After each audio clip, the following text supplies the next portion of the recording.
अहमदुहु व नसल्ली व नुसल्लिमु अला रसूलिहिल करीम।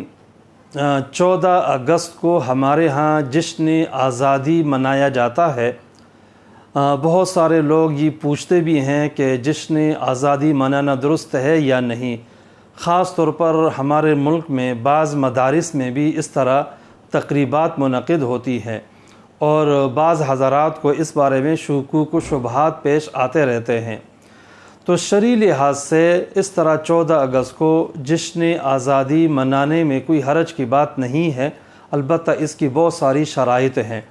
वैसे जश्न मनाने का असल जो हुक्म है वो तो ये है कि इस तरह तकारीब न हो बल्कि अल्लाह ताला की इबादत की जाए।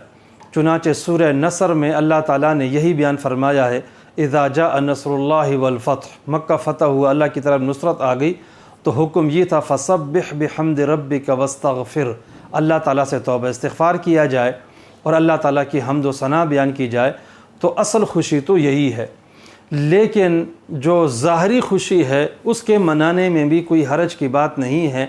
अल्लाह तबारक व तआला कुरान करीम में फ़रमाते हैं, कुल बिफ़ज़लिल्लाहि व बिरहमतिही फ़बिज़ालिका फ़लयफ़रहू, अल्लाह के फ़ज़ल और उसकी रहमत से अगर फ़तह मिल जाती है और इस तरह आज़ादी मिल जाती है, कोई भी नेमत मिल जाती है तो उस पे खुश होना दुरुस्त है। अल्लाह ताला ने इसका हुक्म दिया है। इसी तरह सूरह रूम के शुरू में अल्लाह तबारक व तआला ने एक फ़तह का ज़िक्र किया कि अनक़रीब मुसलमानों को और मुसलमानों के जो करीब लोग हैं, चाहने वाले लोग हैं, उनको फ़तह मिलने वाली है। फ़यौमइज़िन यफ़रहुल मुमिनून बिनस्रिल्लाह, अल्लाह की नुसरत के नतीजे में मोमिन खुश होंगे। तो इस तरह खुशी मनाने में कोई हरज की बात नहीं है, ये जायज़ है। चुनांचे 14 अगस्त या इससे पहले या बाद में जश्न आज़ादी के नाम से कोई जलसा हो, कोई तक़रीब मुनक़िद हो जाए और उसमें लोग जमा हों, उसमें आज़ादी के हवाले से तक़ारीर हों, मज़ामीन बयान किए जाएँ। जिन लोगों ने पाकिस्तान आज़ाद किया और उसके लिए कोशिशें की, उनकी क़ुरबानियों का ज़िक्र किया जाए और उनका तज़किरा किया जाए। इसी तरह कुरान करीम की तिलावत हो, हम्द व नात हो, मिली नग़मे पेश किए जाएँ और इस तरह जो है वो खुशी मनाई जाए तो शरअन इसमें कोई हरज की बात नहीं है, जायज़ है। अलबत्ता इसकी बहुत सारी शराइत हैं। पहली शर्त यह है कि वो जो जलसा है या तक़रीब है उसमें कोई भी खिलाफ़ शरअ काम न हो। ख़ास तौर पर मौसीकी, ढोल वग़ैरह ये क़त्अन जायज़ नहीं है, ये हराम है। नंबर 2, वो तक़रीब मखलूत न हो कि जिसमें मर्द व ज़न का इख्तिलात हो, ये जायज़ नहीं है। हाँ, मर्दों के लिए अलग इंतज़ाम है, औरतों के लिए अलग इंतज़ाम हो, बापर्दा इंतज़ाम हो या तक़ारीब ही बिल्कुल अलग अलग रखी जाएँ तो फिर इसमें कोई हरज की बात नहीं है। नंबर 3 यह है कि उसमें इसराफ़ बिल्कुल नहीं होना चाहिए। इसराफ़ अल्लाह ताला को बिल्कुल पसंद नहीं है।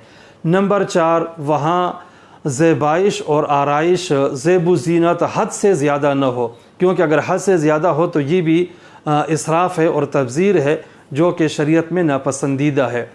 नंबर 5 यह है कि वहाँ झंडे के सामने जो है वो कौमी परचम के सामने झुका न जाए।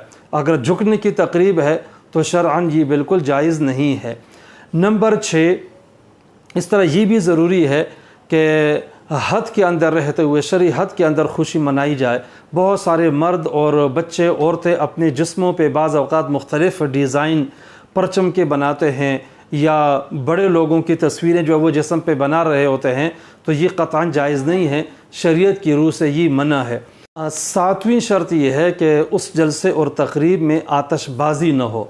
जिस तरह के हमारे यहाँ बहुत सारे लोग इस तरह प्रोग्राम करते हैं, उसमें आतशबाज़ी होती है, तो ये आतशबाज़ी बिल्कुल शैतानी अमल है और इसकी क़त्अन गुंजाइश नहीं है। नंबर 8, इस मौके पे फ़ायरिंग करना ये भी बिल्कुल जायज़ नहीं है। फ़ायरिंग भी बिल्कुल शैतानी अमल है और इसकी क़त्अन इजाज़त नहीं है। इससे भी इहतिराज़ करना इंतहाई ज़रूरी है।